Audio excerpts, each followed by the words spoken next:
Hello you lovely lot and welcome to another video. My name's Katie and we've got the Artful Gouache box to unbox. Now with it being a bigger box, I thought, well, let's make a bigger video. So yeah, this is going to be a little longer than what I normally put out there. So what is included in the Artful box? Well, obviously we get the magazine, which I must admit is actually a pretty good read these days. Get a brew on, sit with a magazine, cannot beat it. We have 4 paintbrushes, one in a size 5/0, and that is for very small details and it is teeny tiny. We have a number 3, which is a 12.5mm hair length, and that's used for details. We have a 30mm hair length used for long and smooth curves. It's like a rigger brush really, and that is in a size 1. And we have a angle brush, which is good for painting clean edges. These came in a nice little cotton white bag. We were supposed to have the 4 art postcards or gift cards that you can paint on. They always forget to put them in, so I'm just going to leave it at that. We have the Artful mixed media paper. There's 30 sheets, it's 330 GSM and it's A4 size, and I actually quite like this paper a lot. But of course what we're really here for is the gouache. We have 12 rather delicious colours to work with, and they are beautifully presented in a cardboard box. The colours that we have are Snow White, Kingfisher, Ultramarine, always got to have an ultramarine, Postbox Red, Sunflower, Grassy Green, Lavender, Raspberry Jam, Pumpkin, Sand, Chocolate Brown and Midnight Black. Now unfortunately I haven't noticed any pigment information with these paints, but I did question this last time I had the watercolour box, and Artful were in fact really very helpful and sent that pigment information across. So if curiosity gets the better of you, they do have pretty good customer service. I decided to make a rather obnoxious looking sketchbook with the Artful paper to try out these paints in. The Snow White paint was actually a pretty good match to the paper, which is kinda handy I guess. It's pretty opaque too, which I was pleased about. Now, not all of the colours were super opaque, and that's fine because certain pigments just don't allow it, I guess. And some of these colours can be made a little more opaque just by adding a splotch of white in there. Yes, it will lighten the tone a little bit, but you know, if you want it to be opaque, or more opaque rather, then I'd suggest doing that. I must admit, when I was swatching these out, I was blown away by just how vibrant these all were. And as well, I'd kind of forgotten just how much I enjoy painting with these paints. You do have to remember though, when it comes straight out of the tube, it is pretty thick and viscous, and it is a little bit of a challenge to find that sweet spot of adding a little bit of water in there to make it a little more manageable. As it's been a while since I've used gouache, and yes, this was filmed before the upgrade box. It's sort of taken me a little while to get my head around how these paints work again, and why I enjoy using them so much. Now on face value, I've got to talk about my favourite colours out of this selection, and that would be the Kingfisher, the Sunflower, definitely the Raspberry Jam. Unfortunately, the camera just doesn't pick up how vibrant that one is. And I also quite like the Pumpkin colour as well. But after swatching these all out, they pretty much behave how I expect gouache to behave, and in my opinion, they seem quite a nice quality to paint with. Now, I am planning on doing some more gouache based videos, and I'm also planning on making some sketchbook type videos like this one's gonna be. And what I mean by that is I'm just gonna make a small sketchbook with 6 workable pages on there and thoroughly explore certain palettes and certain materials that I have. I'm gonna do one for the other gouaches that I have, as well as watercolour mediums, and I really would like to visit my Derwent palettes again because they are just a little bit fun to play with. Anyway, let's talk about what's going on screen right now. So I will leave links to my references in the comments down below. And for this particular flagship painting of these paints, I wanted to do something a little bit vibrant, so I went for this rather striking octopus. Again, bear in mind I hadn't used gouache for quite a while up until this, so this was, I guess, a bit of a relearning experience for me. I tend to like to use the paint quite thickly, but I know it can be watered down and used similar to a watercolour, and I will touch on that a little later on in the video. But with most opaque mediums like gouache, I like to block out the areas first, areas where there's going to be tonal differences as well as differences in hue. Now I have coloured the background in using the ultramarine, and I think I probably mixed another colour in there too, and it was just a little bit too streaky for my liking, and again that's user error for me just not really getting my ratios of water to paint correct. But again, it is a process and you've just got to go with it sometimes. I think a combination of the ultramarine not being one of the most opaque in the set, as well as me adding a little bit too much water in there, is why we've got quite a streaky area. And of course I do intend to keep that solid, so that obviously needs to be addressed. But at this stage I'm quite happy just adding some details onto the octopus's body. Now there's a little disclaimer here, I don't use the Artful brushes that came in the box. Well, I do, but they aren't the main brushes I use for this. For me personally, for this type of medium, and if I was to use it on the A4 surface for example, I think they're just a little bit too small to cover such a large area. So I do use previous Artful box brushes because they just seemed a lot easier, and I do quite like the Artful brushes. I'm not going to discard them and never use them, but I think for me personally with this medium I think they were just a little bit on the petite side, especially for blocking in larger areas. Now I do have to mention that this box should have come out back in June I believe, but there were supply issues and Artful very kindly emailed us to let us know, you know, it's going to be late, and if you want to have this box still it will be a month late, but if not, feel free to pick a different box in its place. I'm quite happy with my choice of keeping the gouache box. The other Artful boxes that I haven't got, it's either because I don't like the medium that's in there, or I've already got a lot of that existing medium and not curious enough to try a different brand at the moment. And in all honesty, that kind of worked out well for me because I just got a lot of stuff on during June, so it was fine by me. Anyway, getting back to the details here, so you'll see that I blacked out the background for the octopus. It just made it stand out a lot more, and I introduced lots of different colours for the markings on the octopus there. The raspberry jam was perfect, as was the lilac, well, the lavender. I also mixed a mid ultramarine and lavender to create different gradations of colours with what was used, as well as just here and there adding a bit of ultramarine. The colours that really stood out on there were using the kingfisher, maybe with a touch of white in there, as well as using white straight on there too. And just adding little dabs here and there as I'm going along, not going too wild with the paint application because I've already done the blocked out area. It was just nice to add those details in there with different marks, and it also helped to create a, I guess, three-dimensional look to this creature here. Because of how lovely and opaque the white paint was here as well, it just allowed me to add additional exaggerated highlights as well, which just adds a bit of luminosity. I mean, I'm not going for realism here, I'm just enjoying the paints and seeing what I can do with them.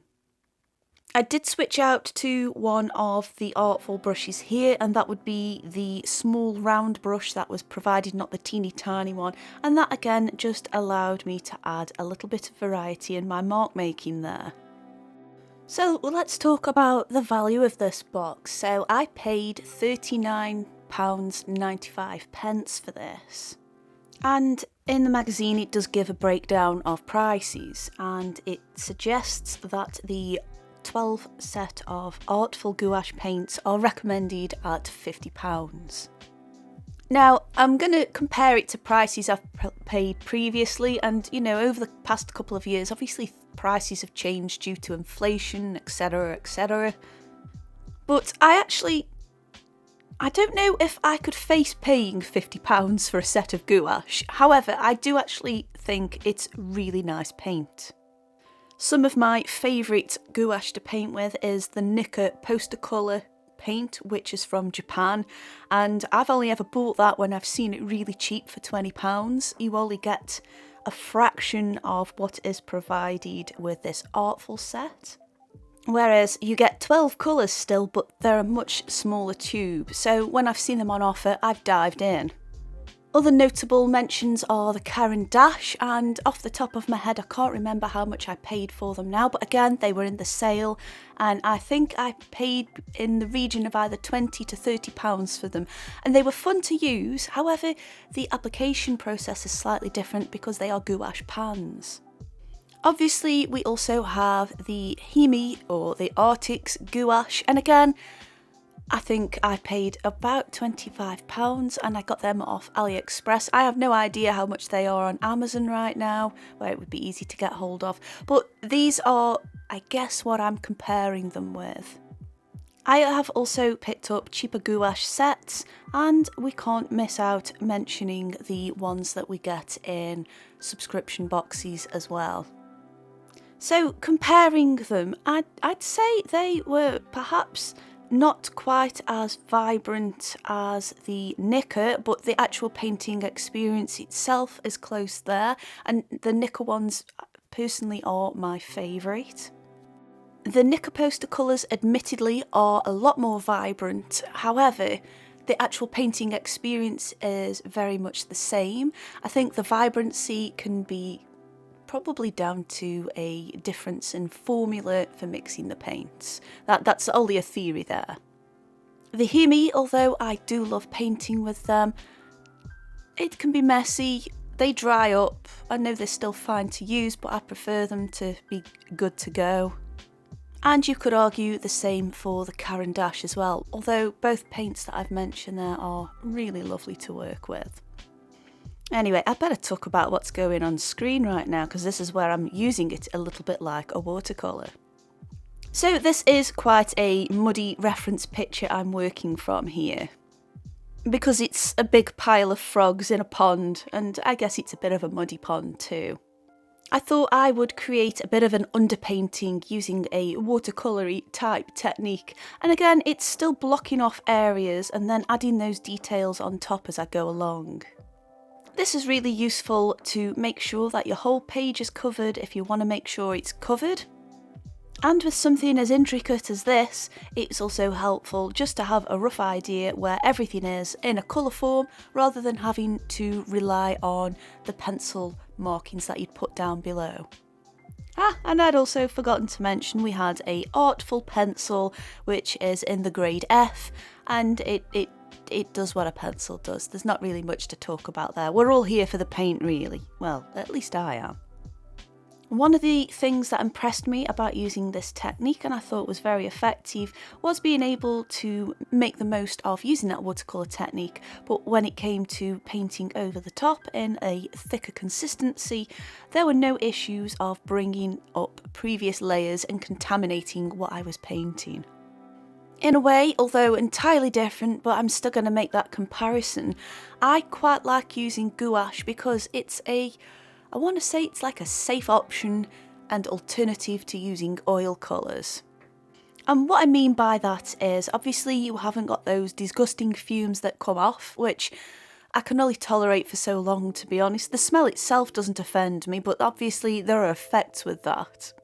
And you can't create nice artwork when you've got a banging headache. Well, maybe you just don't want to create anything when you've got a banging headache.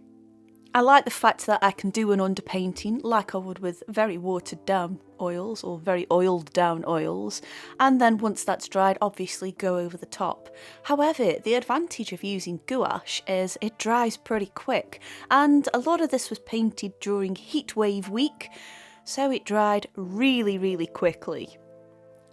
I'll be honest though, it could be a little problematic at times, especially when I was using the watered down version, as it would dry and create a slightly streakier than I preferred background there, but you know, these are things we have to overcome during the process. Although saying that though, it still presented challenges when it was slightly thicker paint too. So here's a great example of one of the pictures where I found it a little bit of a struggle, and again that was just down to the temperature and the climate we were in that week. I thought I'd try a landscape, which is just something I don't do very often here. The picture I worked from, I actually really liked the reference picture just for the colours, and I really wanted to use that raspberry jam coloured paint as well as that lavender just a little bit more. I'll be honest though, landscapes really are not my forte. It's definitely there with architecture, although I can massively appreciate both. There's just something in me that just does not allow me to replicate it at the moment. I guess it's one of those things that comes with practice and maybe a little bit on my part a desire to want to learn. Which, I'll be honest, isn't massively there, but I thought for the sake of playing with these materials, I'd do that. I quite liked the picture as well, as it had got a dead tree with a bunch, I'm going to assume, are crows or some bird of that family sitting on there. And it was a kind of nice macabre contrast between the foreground and the background there. But I'll be honest, the real reason was just so I could use those colours. I'm going to admit though, this is not one of my favourite pictures out of the bunch, and that's because the background just, in my opinion, isn't great. It's something where I need to improve, but that's okay. I don't mind sharing things that I've created that I'm not entirely happy with, because I think you've got to be able to analyse your artwork and figure out where you need to improve. And I mean, this is a slightly longer video than usual, but it's still not long enough to go through it all, but I think I could have done better. For this picture, again, I thought I'd tackle a subject I don't very often, and that is flora. Although I do try and dabble, I prefer to do line drawings of them. However, I thought with the rich colours that we had, I thought maybe it would be a good way to try and replicate that. As you can see here, going back to the issues of it being very hot, I did find it a little bit hard to create a gradient here that I was 100% happy with. Although you can reactivate gouache because it is very water soluble, doing that kind of compromises the consistency, and you end up with these strange, weird ghosting lines where you've got different rates of drying on the paper of the paint that you've applied. So I just tried to do that background as quick as possible.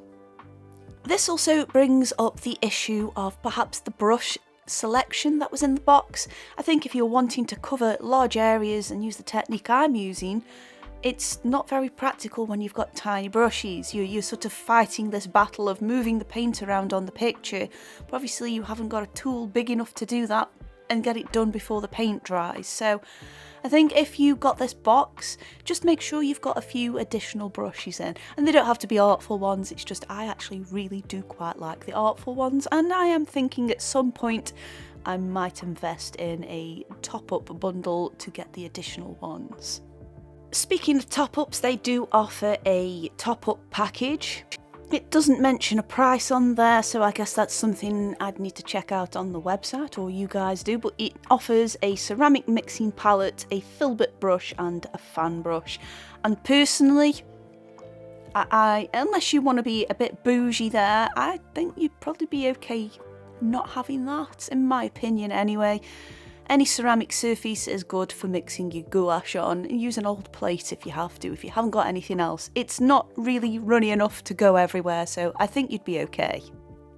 A filbert brush is always a good brush, so I'm sure you could pick one of them up. And the fan brush, I don't personally use them very often, so again that was another reason why it didn't appeal to me. But anyway, back to the painting. So obviously now it is time to start adding those flower details in. I used the sunflower and I think I just added a smidgen of white in there to try and lighten it a little bit. That delicious pumpkin colour mixed in with the postbox red was great for adding those details in on the centre of the petals there. And from the reference photo, I did notice that the shadows cast on the petals, from the petals, had a slight green tinge to them.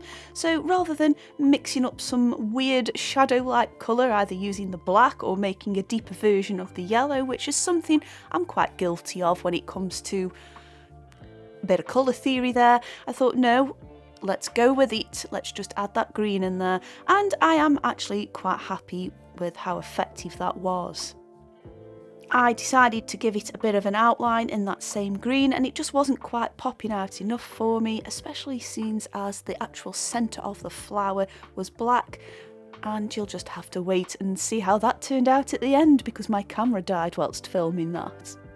The final picture I'm working on here, I really wanted to represent the vibrancy of those colours provided, and I thought, well, a peacock is an excellent example to do that with. I did a very, very rough looking background there, just mixing the greens and the yellows with an occasional touch of ultramarine in there. And speaking of ultramarine, it was the perfect colour to add for my base layer. I didn't use the watercolourish technique there with it. I went as thick as I could where it was still paintable. And then I mixed just a touch of black in there, maybe with a hint of that raspberry jam, just to create those deeper hues in there for the shadows.